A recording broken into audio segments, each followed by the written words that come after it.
저는 50대 남자입니다. 저와 제 아내는 아이들이 대학을 모두 다른 지역으로 진학하게 되면서 둘만 살게 되었습니다. 아이들이 집에서 나가니 빈자리가 정말 컸어요. 첫째가 나갔을 때는 그래도 둘째가 남아있으니까 괜찮았는데 둘째까지 나오고 나니 정말 집안이 텅 빈 것 같더라고요. 아이들이 나가고 아내는 우울하게 있는 날이 많아졌습니다. 아내에게 취미를 한번 가져보는 게 어떠냐고 권유해보았습니다.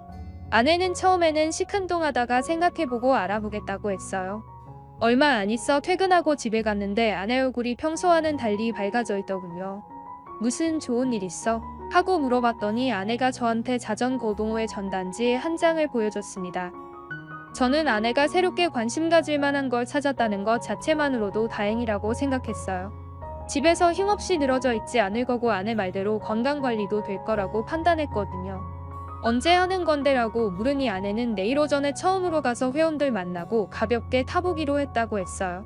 저는 잘 됐다며 조심히 잘 타라고 응원해줬습니다. 저는 이제 아내가 밝아지면 집안 분위기도 좋아질 것이라고 기대하며 기분 좋게 그날을 마무리했습니다. 다음날 일어나 출근 준비를 하는데 아내도 일찍 일어나서 편한 옷을 입고 물병 등을 챙기면서 나갈 준비를 하고 있더군요. 전 모임이라 긴장했을까봐 응원해주고 격려해주었고 그렇게 아내는 첫 자전거 모임을 가게 되었습니다. 그날 자전거를 타고 아내는 너무 분위기도 좋고 자전거 타는 것도 재미있었다면서 수다를 떨었어요. 저는 밝은 아내 모습에 정신이 팔려서 나이만 얘기 안 했어도 누나 소리 들을 일은 없다고 하면서 당신이 얼마나 예쁜데 하고 칭찬만 했어요. 그때 제 아내를 누나라고 부르는 남자들을 신경 써야 한다는 걸 몰랐죠. 아내는 동호회 모임을 다녀오는 날이면 언제나 기분이 좋았고 맛있는 것을 사다 주기도 했죠. 저는 아내가 우울해하지 않으니 좋았어요. 집에 아내 또래의 여자분들을 모셔와 식사를 대접한 적도 있었고 동호회 끝나고 늦게까지 술자리를 가지기도 하더군요. 저는 상관은 없었어요. 또 건강에 좋다는 것도 효과가 있는지 아내는 몇 달 새 살도 많이 빠지고 호리호리한 몸이 되어가고 있었습니다. 그러던 어느 날 저녁이었습니다. 그날도 동호회 모임을 다녀온 아내가 자전거 장비들을 정리하는 것을 보게 되었어요. 그런데 아내가 차고 있는 장비와 보호대가 처음 보는 것이더군요. 기존에 아내가 들고 다니던 게 아니었어요. 자전거에 대해서 잘 모르는 제가 봐도 고급스럽고 명품 브랜드의 장비들이었습니다. 아내에게 처음 보는 장비들을 보고 어디서 났냐고 물었어요.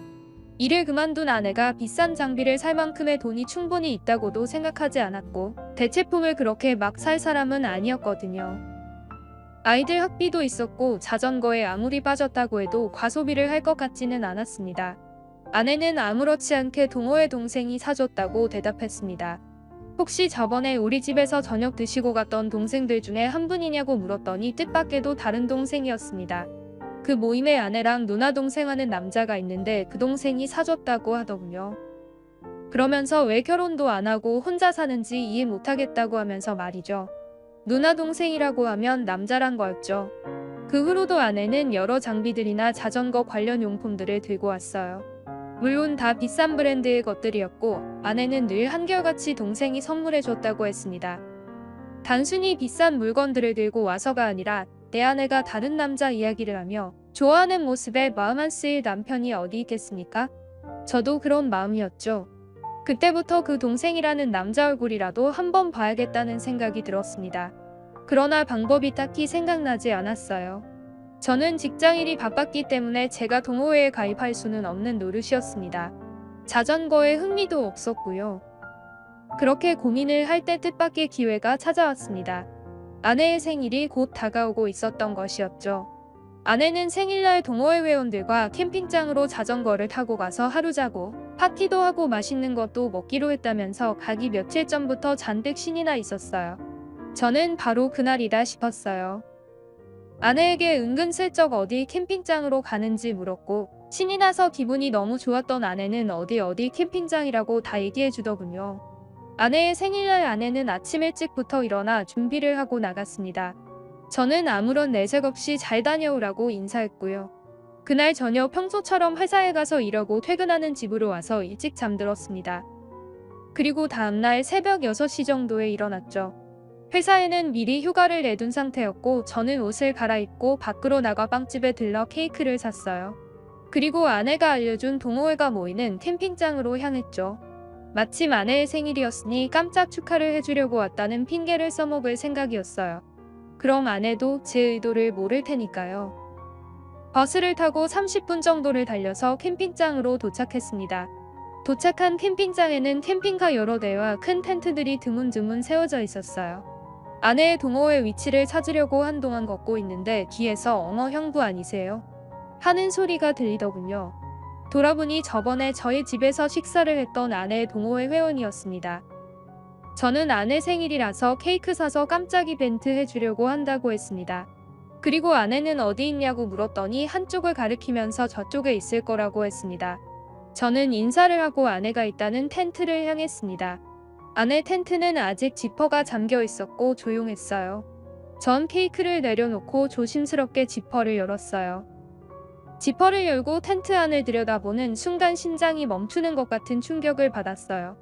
아내는 텐트에 혼자 있던 게 아니었거든요. 많아봐야 30대로 보이는 한 남자와 텐트 안에서 시로락이 하나 걸치지 않은 채로 둘이 꼭 껴안고 누워 자고 있더군요. 손이 부들부들 떨리고 당장이라도 이 텐트를 걷어내서 두 사람을 두들겨 패고 싶은 심정이었습니다.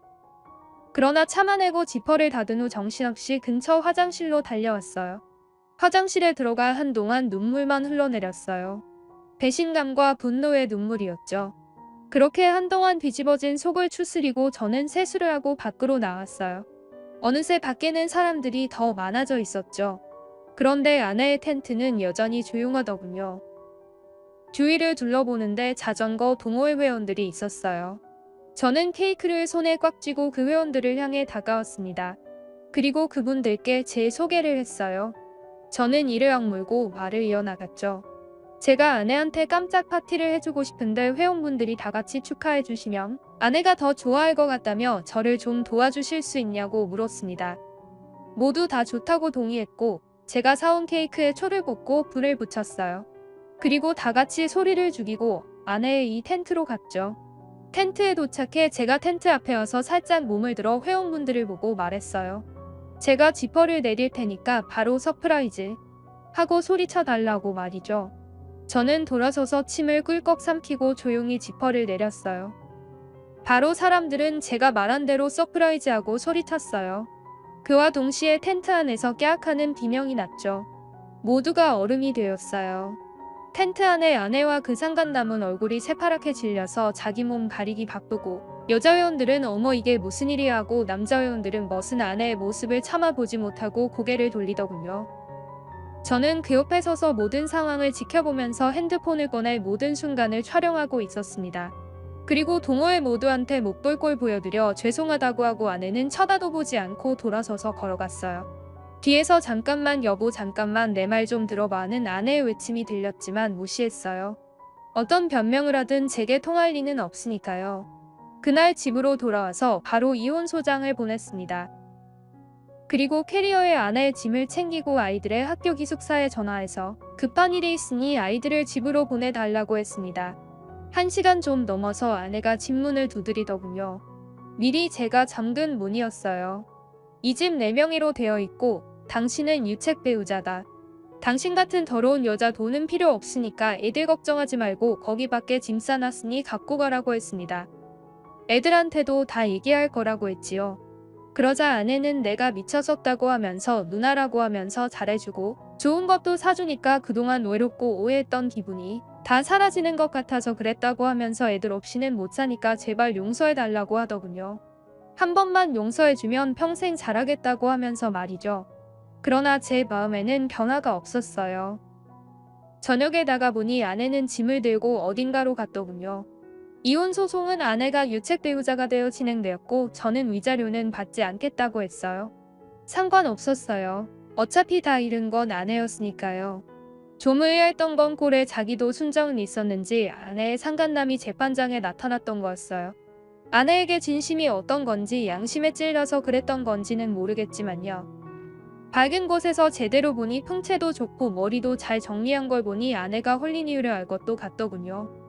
재판 내내 누나 하면서 철썩 붙어있고 그 상간남은 어깨 감싸고 토닥여주면서 나중에 판결 내려질 때는 아예 가슴팍에 안겨서 드라마 여주인공 된 것 마냥 울더군요. 비극으로 끝난 결혼이지만 그래도 제 곁에는 아이들이 있더군요. 아들과 딸도 분노했고 아들은 저와 살겠다고 했고 딸은 엄마를 결혼식에도 부르지 않을 거라며 법정 안에서 울었습니다. 결혼 생활에서 얻은 건 아이들 뿐인 것 같더군요.